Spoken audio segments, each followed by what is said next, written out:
Dilbano, la bassine de merde et la couleuvre censurée. Cette fois, Marcel arriva trop tard. Le combat avait déjà commencé. Sur l'écran, Dilbano était dehors, lunettes noires, verdure derrière lui, la mine d'un homme qui vient d'ouvrir son espace commentaire et d'y trouver non pas une opinion, mais une petite flaque chaude avec un pseudo planté dedans. Marcel posa sa bicyclette. Il reconnut immédiatement la scène. Ce n'était plus une vidéo.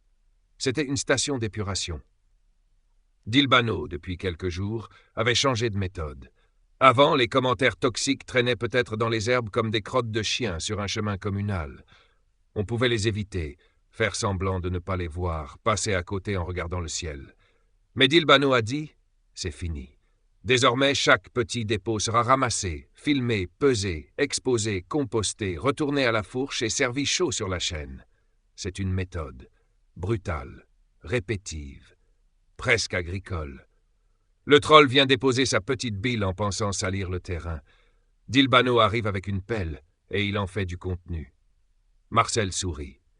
Il avait déjà vu cela avec Jerry Storm, Vincent, la loutre des commentaires, ce petit animal obstiné qui flotte depuis trop longtemps dans les eaux tièdes de YouTube, en expliquant que tout sent mauvais, tout en revenant chaque jour nager dans la même mare. Cette fois, la loutre avait cru pouvoir jouer au malin. Un commentaire, des allusions, une accusation de boucle, cette petite musique très connue. Tu dis que tu t'en fous, mais tu en parles encore. Vieille ficelle des gens qui viennent frapper à la porte à 2 heures du matin, puis reprochent au propriétaire d'allumer la lumière.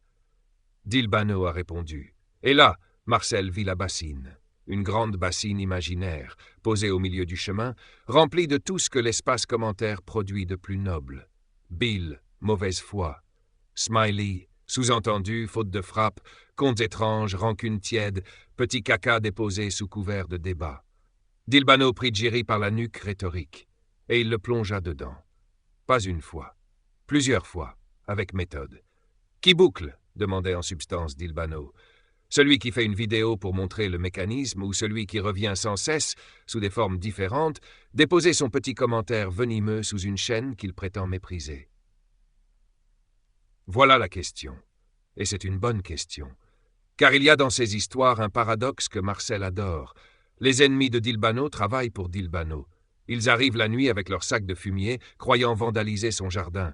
Le matin, Dilbano sort, regarde le tas, se gratte la barbe et dit « Parfait, je vais planter des tomates ». C'est cela qui rend la chose presque comique. Il n'a plus besoin d'inventer des sujets. Les trolls les livrent à domicile. Jerry veut l'accuser de boucler. Dilbano transforme l'accusation en épisode. Jerry veut dire « Tu n'intéresses personne ». Dilbano répond « Merci pour le contenu ». Jerry veut être nuisance. Dilbano le convertit en matière première. C'est humiliant, très humiliant, parce que le troll croit toujours être celui qui manipule la scène. Il se voit en petit stratège, en poison discret, en fantôme des commentaires. Mais le jour où celui qu'il vise le met sous projecteur, lit sa phrase, analyse ses tics, montre ses répétitions, le troll découvre une chose terrible, il n'était pas un poison. Il était un ingrédient. Le chat, lui, a pris feu. Paravec arrive proprement, presque courtoisement, avec une proposition intéressante. Faire un live ou une vidéo avec Dilbano, retracer son histoire sur YouTube, ses débuts, ses polémiques, ses trolls, son évolution, ce qu'il en retient. Un vrai sujet. Une archive vivante. Une tentative de sortir du cloaque par le haut. Dilbano répond simplement qu'il faudra préparer une tonne de questions. Et c'est là que la couleuvre surgit. Mendez. Toujours cette façon de glisser au moment où quelque chose pourrait devenir intéressant. Il arrive dans les commentaires et traite Paravec de mouche à merde attirée par une odeur de caca. Il boucle sur la boucle. Il ajoute son petit rire, sa petite autorisation royale. Son « je n'autorise personne à répondre à ce message » comme un garde champêtre ivre qui ferait la circulation dans un incendie. Marcel s'arrêta net. « Je n'autorise personne à répondre ». Quelle phrase délicieuse. Quelle petite couronne en carton. Mendez, dans l'espace commentaire de Dilbano, décrète donc le droit de réponse. La couleuvre s'enroule autour du micro et annonce que la parole est close. Elle insulte, puis elle pose le cadenas. Elle crache, puis elle demande qu'on respecte la propreté du sol. Mais le destin a parfois de l'humour. Le commentaire finit dans la trappe. Modération automatique, intervention de Dilbano, peu importe presque. Symboliquement, c'était parfait. Mendez voulait interdire les réponses. YouTube lui a montré ce que signifie vraiment être privé de parole. Et Dilbano, maître du terrain, apparaît soudain comme celui qui peut ouvrir ou fermer la grille. Gorge tranchée. Pas au couteau. À la modération. C'est plus moderne. La couleuvre voulait mordre par avec, mais elle a glissé dans son propre bocal. Elle voulait salir la discussion avant même qu'elle commence. Elle voulait ramener le caca au centre de la table. Et la voilà, soudain, dépendante du bon vouloir de celui qu'elle venait parasiter. Marcel nota cela dans son carnet. Il y a des hommes qui veulent être venins et qui finissent notifications masquées. Pendant ce temps, autour de la bassine, les commentaires montent. Yoga parle de couleuvre menteuse. D'autres relèvent les malaises de Jiri, ses commentaires pénibles, sa manière de venir déféquer dans l'espace commentaire de Dilbano depuis des mois, sans motif précis, sans but autre que le petit plaisir de salir. On évoque les multicomptes, les styles reconnaissables, les mêmes ponctuations, les mêmes smileys, les mêmes vices d'écriture. Et Dilbano, lui, dans sa vidéo, explique précisément cela. L'écriture trahit. Le pseudo change, mais la syntaxe traîne la même patte. Les gens croient mettre un masque. Ils oublient que leur façon de respirer passe à travers. Marcel approuva. Il connaît cette loi. Un homme peut changer de nom, d'avatar, de compte, de bannière, de petite photo ronde. Mais son venin a un accent.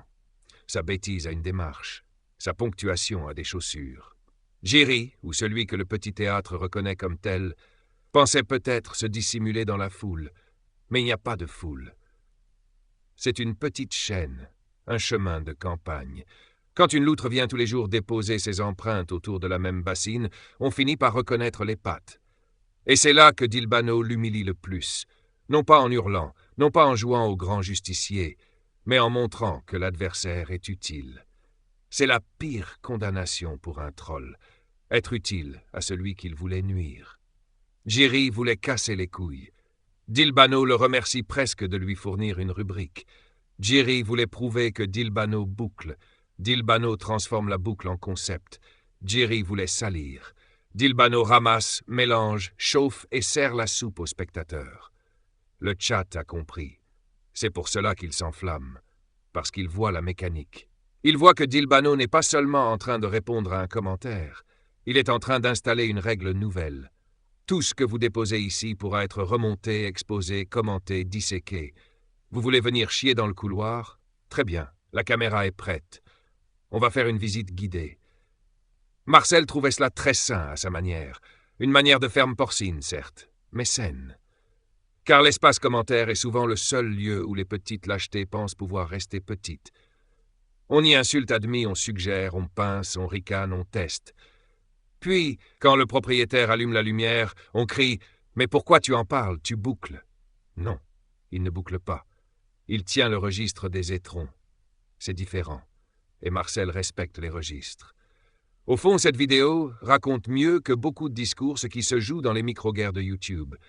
Il y a d'un côté ceux qui créent, même mal, même modestement, même avec des vidéos de merde assumées, comme dit Dilbano lui-même, et de l'autre, ceux qui tournent autour. Ils n'aiment pas, mais ils reviennent, ils méprisent, mais ils commentent, ils disent que ça ne vaut rien, mais ils prennent le temps de l'écrire.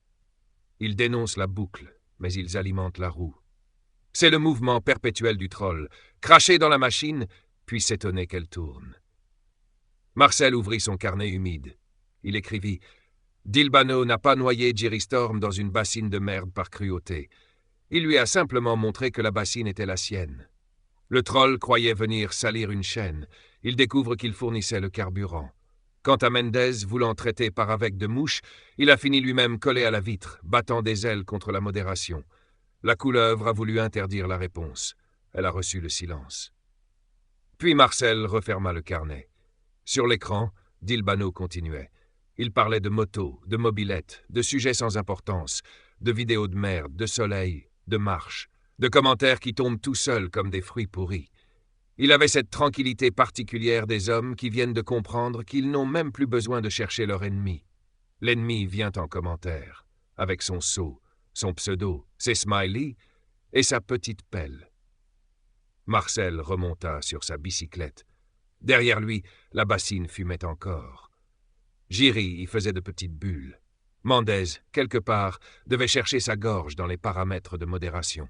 Paravec préparait peut-être déjà sa tonne de questions, et le tchat, lui, riait autour du feu. Marcel murmura « Quand un troll apporte lui-même la merde, il ne faut pas s'étonner qu'un homme intelligent en fasse une chronique. » Puis il disparut. Dans l'air chaud, on entendait encore Dilbano répéter « C'est fini ». Et pour une fois, cela ressemblait moins à une menace qu'à une méthode.